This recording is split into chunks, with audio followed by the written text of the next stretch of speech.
Hey there, welcome to the Intentional Optimist Unconventional Leaders guest speaker series. I'm Andrea Johnson, the Intentional Optimist, and I am here today with Tien. Welcome, Jean.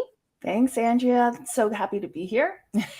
You know, when we looked at the show notes and stuff for the podcast episode that we recorded that aired last week. So if you're watching this and you have not listened to episode 123 with Tien, the title of that, it's going to get you. It's Step Out of the Struggle.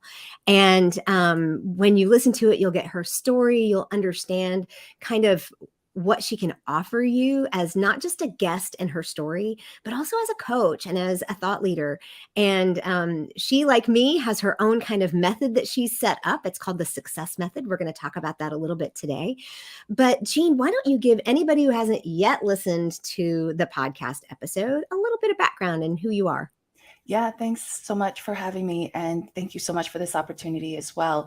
So my name is Tien, and I have been, let me put it this way. I have learned so much from the years that I spent in corporate in terms of what success really is about.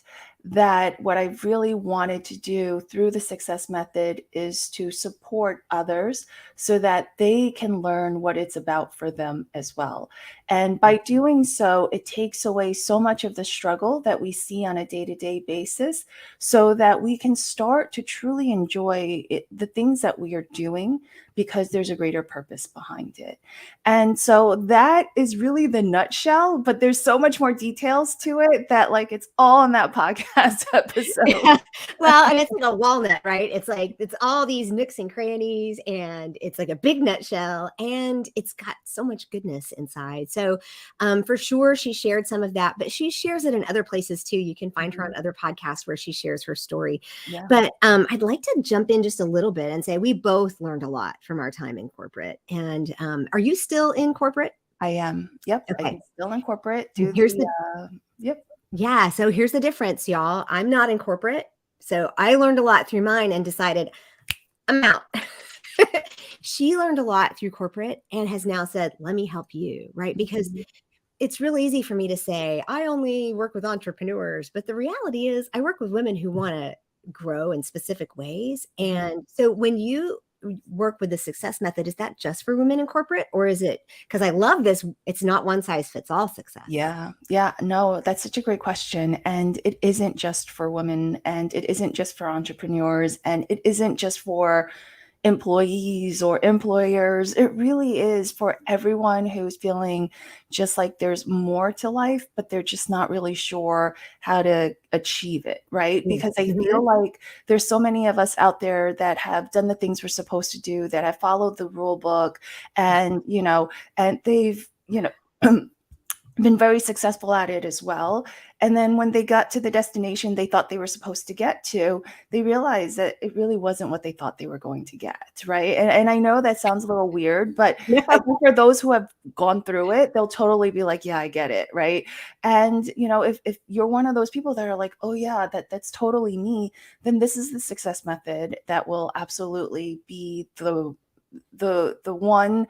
It's not the one method, but it will be a method that will support that next step that you're looking for in terms of answering the question of what else is there.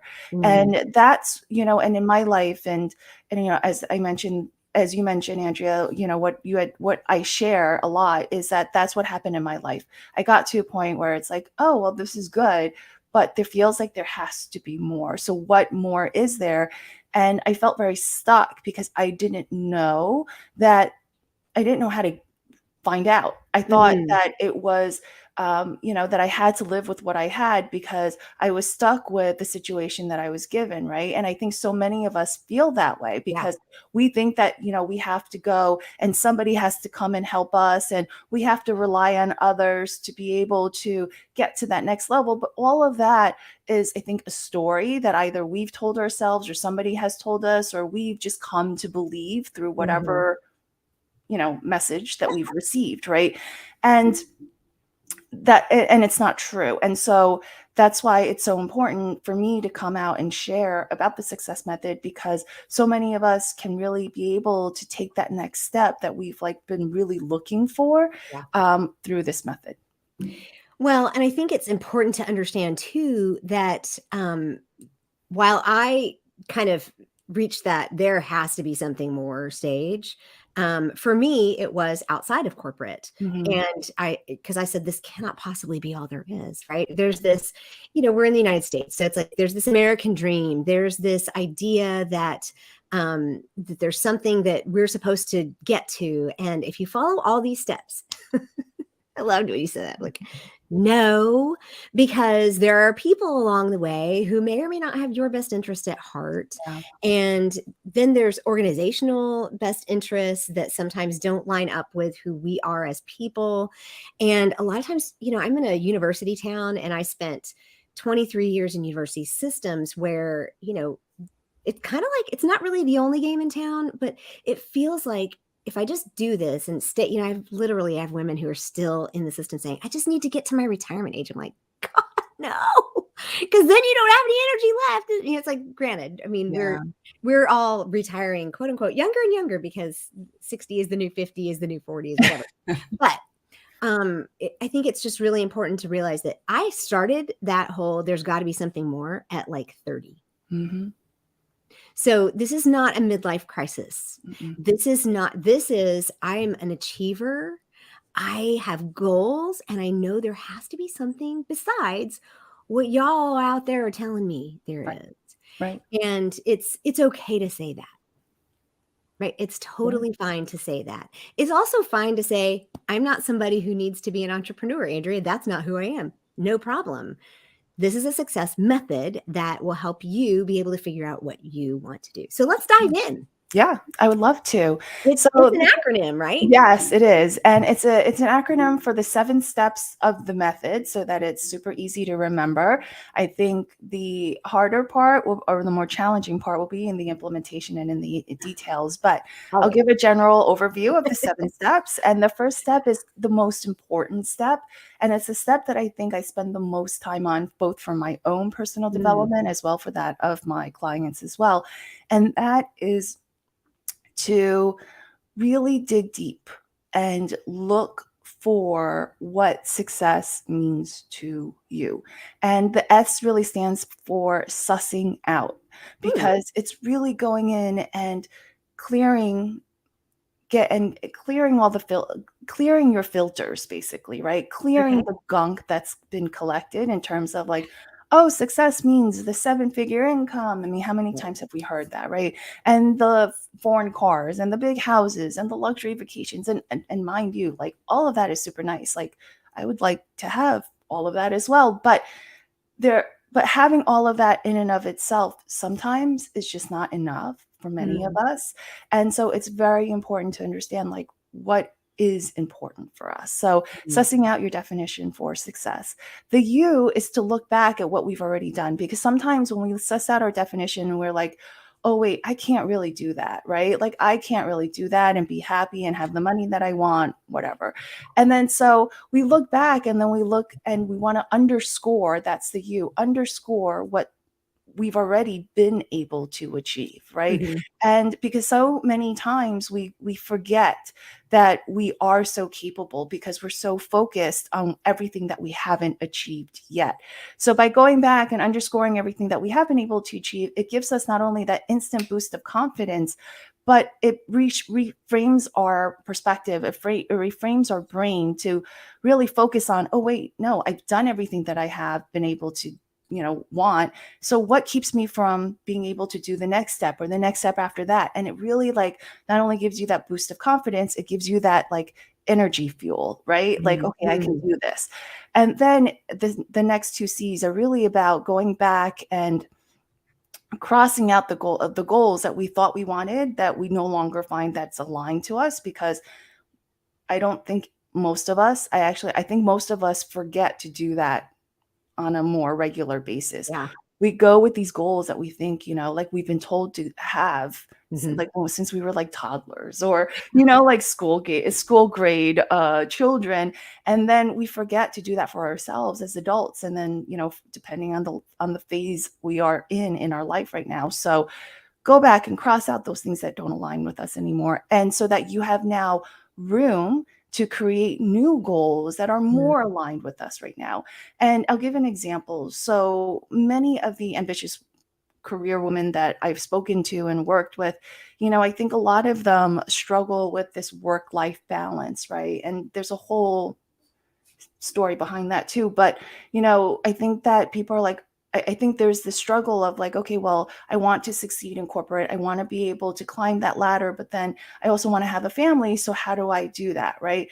And then so you can do that, but it's in making sure that we're creating these new goals for what's important for us at this moment, Yeah. rather than thinking and focusing on like, okay, I need to do this, I need to do that, but I can't do this. And so anyway, so creating the new goals that are aligned with us at this moment. And that means prioritization and looking at what's important so that we prioritize our energy, our time, etc.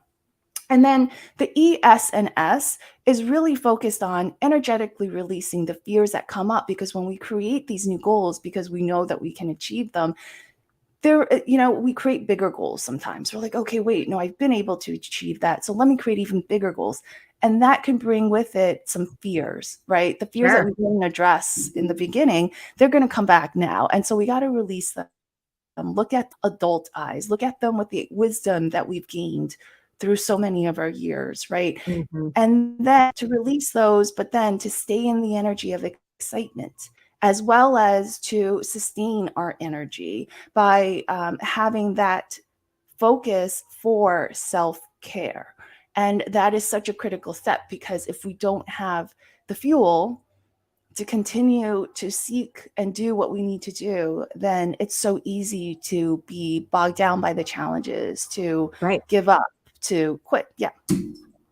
Yeah. So I've written them all down because I was like, Okay. I'm losing track. So I love the whole suss out.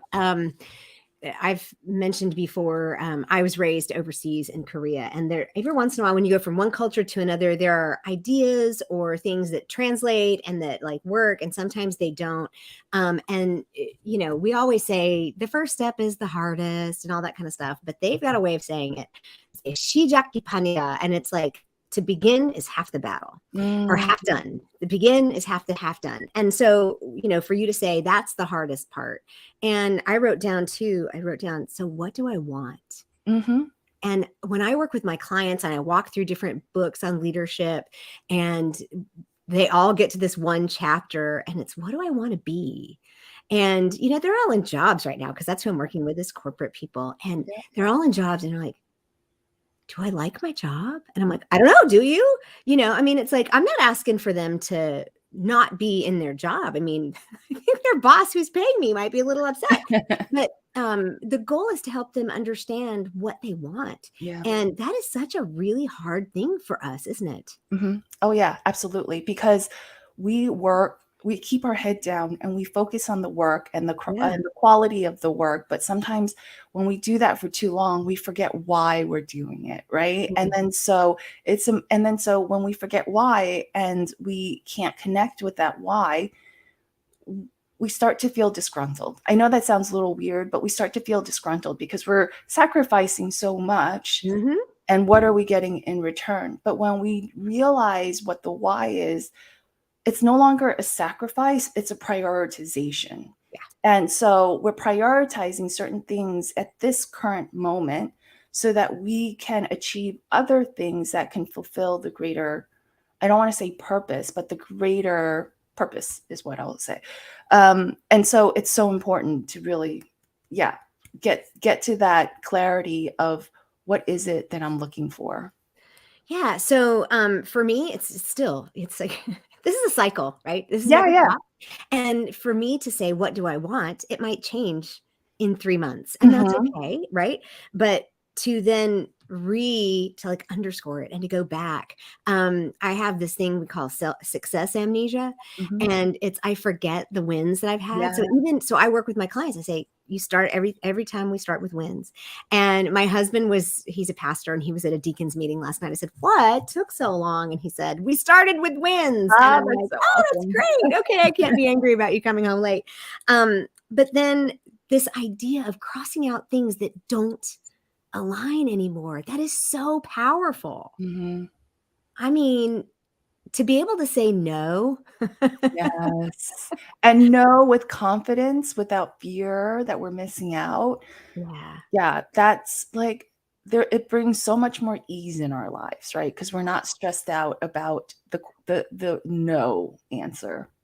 I had another woman that I interviewed, and she said that we are drowning in yeses. Yeah, I love And I'm that. like, wow, that is a really good picture for my mind to say, I don't want to be drowning in yeses. Yeah. I want to be able to stand tall and own whatever it is that I say yes to. I mean, Yep. I'm only 5'1", right? So I need to stand as tall as I can. I'm gonna be on a rock. But that's important. But to be able to then say, but now I'm gonna create new stuff, right? It's like I'm not just saying no, no, no, no, no. It's like I'm going to create new things Mhm. that make sense for me. And I'm an Enneagram 6. So for me, fears come up, and it's just Mhm. like, and I loved the way you described, it's like what I would say Brendan Burchard says is the confidence competence cycle, right? It's like this, Mhm. as soon as I get a little confidence, then I realize I got to level up a little bit. And so it's like, oh, now I'm no longer competent. And then I get afraid. And it's like, but for you to be able to say, this is these are the fears that come up when we do something big, when we learn something new. I know your kids are on spring break right now. My son was on all last week, and I don't know if this happens for you, but the room was like a disaster. Mhm. Yeah, Um, that's and my kitchen right now. oh, and so he was up late, and I said, why you got the flashlight on? What are you writing over there in your notebook? Because I check on him before I go to bed. It's just a Mhm. mom thing. And he said, well, I'm just kind of writing down some stuff. And I said, if it's easier to fall asleep if you close your eyes. And he's like, I know, but I'm not good at something. And I'm like, or at anything. And I'm like, but are these things you're learning how to do? And he said, Mhm. yeah. And I'm like, that's kind of normal, right? It's like, I know it's too late for us to have this logical conversation, but as adults, we forget that. As we learn to do something, we realize we're not good at it. Yeah. Yep. I Right. love that, and totally different side story too, but, like, I wish schools and the current education system would do more of that, would Yeah. encourage more of the learning without consequences, whereas right now, everything is so focused on Hmm. the end result, the grades, basically, right? Hmm. Hmm. That, my son as well, like, he beats himself up so hard because he's not perfect immediately, and it's Mm. just an unrealistic and really painful way to live, and, it kind of highlights the growth that we all go through, or we can choose to go through, right? Mm. Because Hmm. you can choose to continue to grow, and yes, it'll be painful for a little bit, but then when it gets easier, you can choose to grow again, or you can stay comfortable, and it's okay. Like, whatever your choice is, that's your choice. But Yeah. I think there's so many people who feel like they're not comfortable right now with where they are, and but there's a little bit of fear that this I don't know what the fear is, if in terms of which one is greater, the fear of staying where they are or the fear of trying something new. And so I I love what think you it's said. the action, right? It's like Yeah. I'm gonna let you finish and then see if you say what I was gonna say. No, no, because I love what you said, because the fear of trying something new will go away, and then you'll get comfortable again, and then you Yeah. can choose again, right? Yeah. So it's this cycle, absolutely. Everything is a cycle. There is no end point. I feel like Mhm. the end point is death. So, That's right. Yeah, we you know. agree. I use the word when I talk to people, I use the word rhythms, right? We Mhm. have the sun, goes up and comes down, right? It's like, but it's basically we travel around the sun, and for 365 days a year, and the moon goes around and we spin, and it's just all of these things, the seasons, it's all cycles, and it never Yeah. stops. It's just a constant. learning and dying and growing and becoming again, all of that. But, it's real easy for us to say to our kids, oh, you're just learning how to do it. Yeah. But then when it comes to us, we think, well, I should have already learned. Why? And then, so my answer to that question is, which one is the greater fear? Is whatever I do is the greater fear, right? It's like, if I don't make the changes, then the fear of change is greater than the fear of staying the same. But if I make the changes, then the fear of staying the same was greater than the fear of the change. Yeah. And so a lot of times our fears are acted out in our actions, and we see all that. I love that. So I love that energetically release, right? So for some of us, it's just like, whew, take the deep breath and just release the fear. Yeah. But then you said, hang on to the energy of excitement. What's the difference between those? It's a very thin line between Mhm. fear and excitement. And I'm sure you've heard this as well, right? It's really just what goes on up here in our brains, right? Because everything that we can fear, like, oh my gosh, it's new. Oh my gosh, I won't be good at it. You can instantly turn that into excitement. Oh my gosh, it's new. Oh my gosh, I get to learn. Like, I don't, this is something like I've never done before. And yeah, I'll fail, but I can laugh my way through it or I can cry. It's really a choice, right? And kind of going back to the stories, I did just come back. We went to Mexico and my son is learning Spanish, and this is his like first time with Spanish classes and the language. And so, we were trying to use this as an opportunity to say like, hey, why don't you order, what you want to eat in Spanish? And he's like, well, I don't Get us know. some food. Yes. And he's like, oh, I don't know. I'm not very good at it. I was like, but who cares? Right. And he was still hesitant. So I did it. And I like messed it. Spanish is not my language. I took French in high school. And so like I just messed it up. And as I was trying to find the words for Spanish, all this high school French came to my head. And I was like, oh, hey, how about that? I still It's have still that in my there. head. Right. But like I would laugh my way through it. And the whole point is like, I can look like a fool. And I did look like a fool. And I'm sure the waiters and whatever were like, ugh, American tourists and, oh, they're butchering it. But I wanted to make it a point that if we don't laugh at ourselves, then why, like it's really not a big deal. I'm still alive. I mess up. We can have fun with it. Yeah. And like let's focus on that part and we can turn that fear of embarrassing ourselves, of Mhm. making a mistake, of whatever it is into an excitement. Like, hey, I get to practice Yeah. and maybe I'll learn a little bit. And Yeah. it was funny because as we were coming through customs in the US, I was like, "Hola, gracias," to like all the, to all the US customs officers. I'm like, "Oh wait, wrong country." And that I think is a really good point too, that we adapt so quickly. And we pick things up so quickly. I mean, I grew Mhm. up overseas, so I grew up hearing languages everywhere, different ones spoken in my home, different ones. And I Mm. took Spanish. My husband took French. So whenever he tries to speak Spanish, I'm like, stop. Just don't do that anymore. It's just terrible. But the other piece I wanted to share was I heard that the chemical or the way our body reacts to fear and excitement is exactly the same. Mhm. It's the difference is how we frame it. Yep, Like exactly. the fear of the lion coming at you is similar. It's the exact same intensity and Yeah, neuro whatever yeah. happening, The chemicals in the body the that get chemicals in the released. body is the Yeah. same as when you go over the edge on the roller coaster. Mhm. And yet we've chosen the roller coaster as fun and the lion as scary. Yeah. Yeah. But I'm sure you can parse that out differently, but still. Yep. Yeah, it's still adrenaline, right? And, like, Right. the adrenaline and whatever.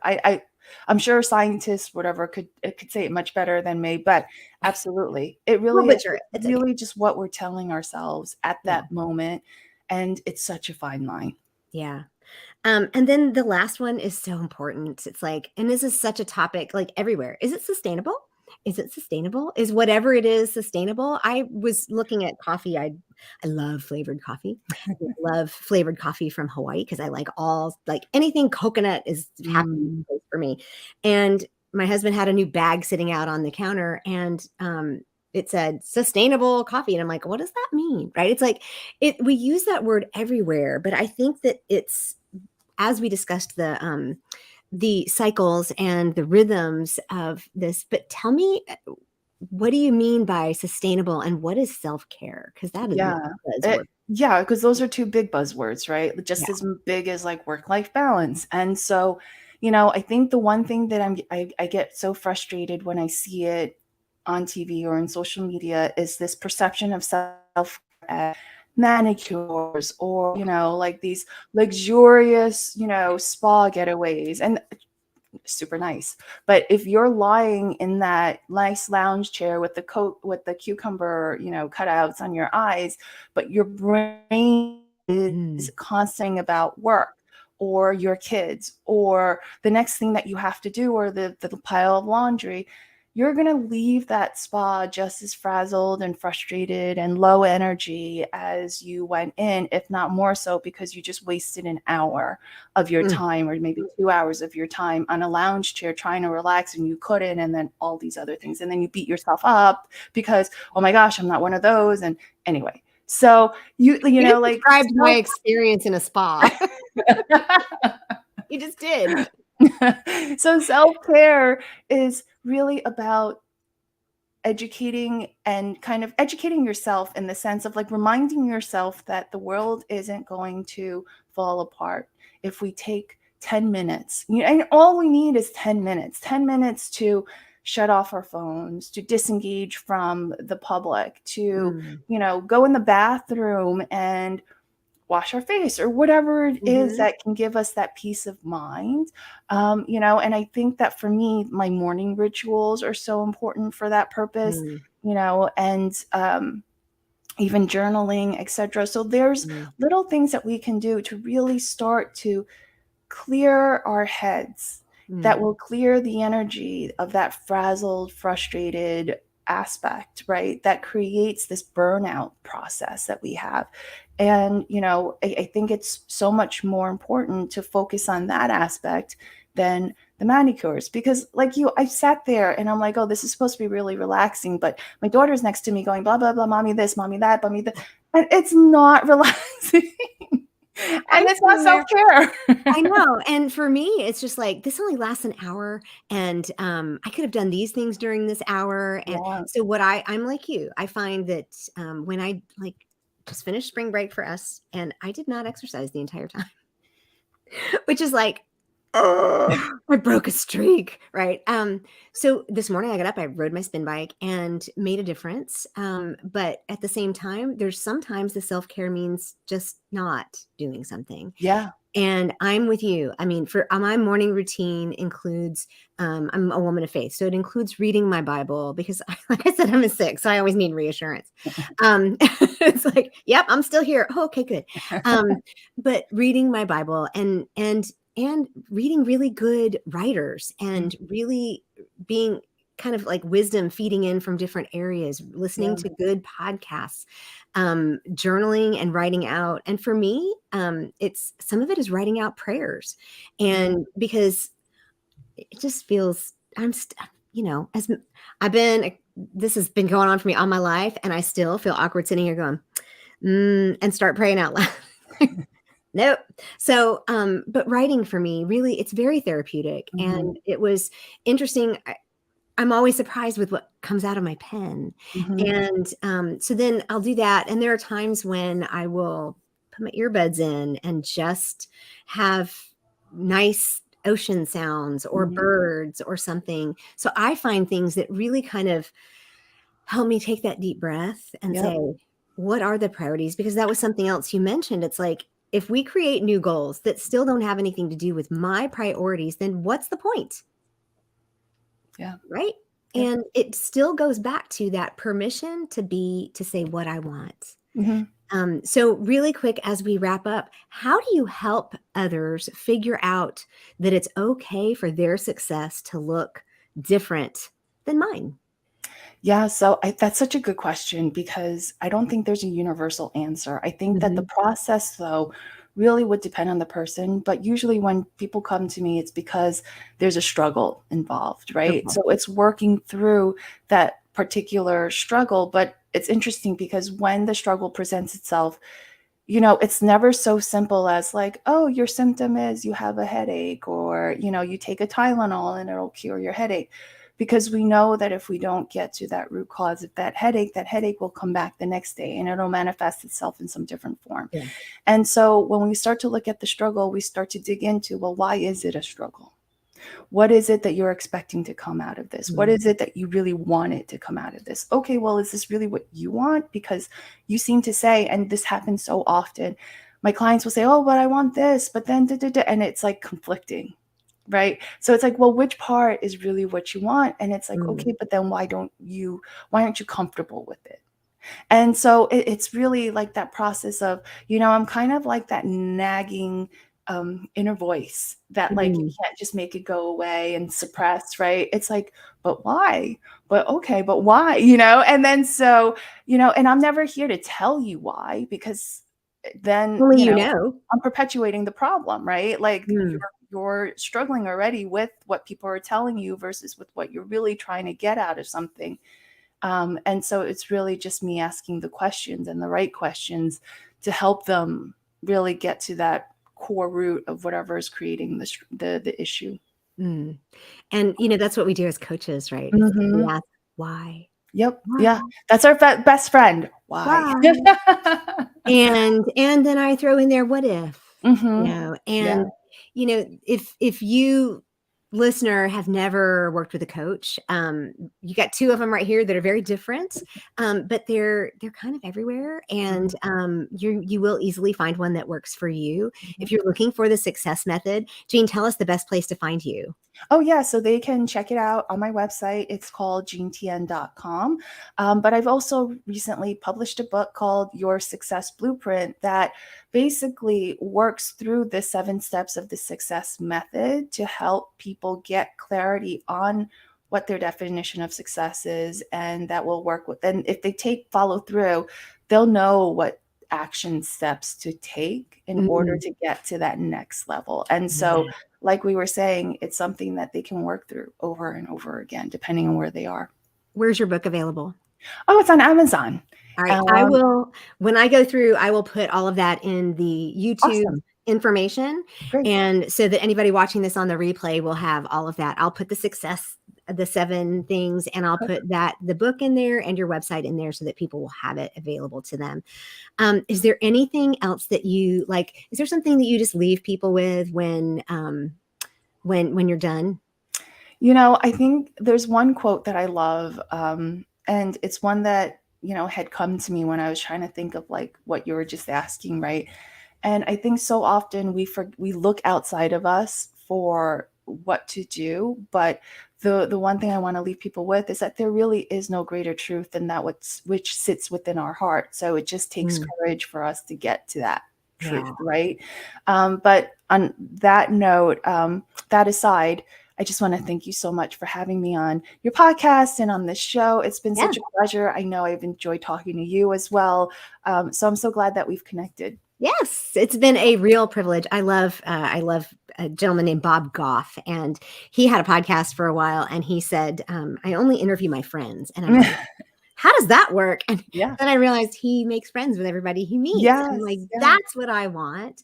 And so I count you as a friend. I'm excited to know you and to get to know you better. You can follow Jean from her website. She has Instagram. She's on all the different platforms, and we will put links to the book, etc. As soon as this is done, I'll just go in there and do it on YouTube. And if you have not yet listened to her episode on the Intentional Optimist Unconventional Leaders podcast, it is episode 123, and it's like so encouraging. It's like step out of the struggle. So thank you for helping us step out of the struggle today, and until next time, have a great one. Bye-bye.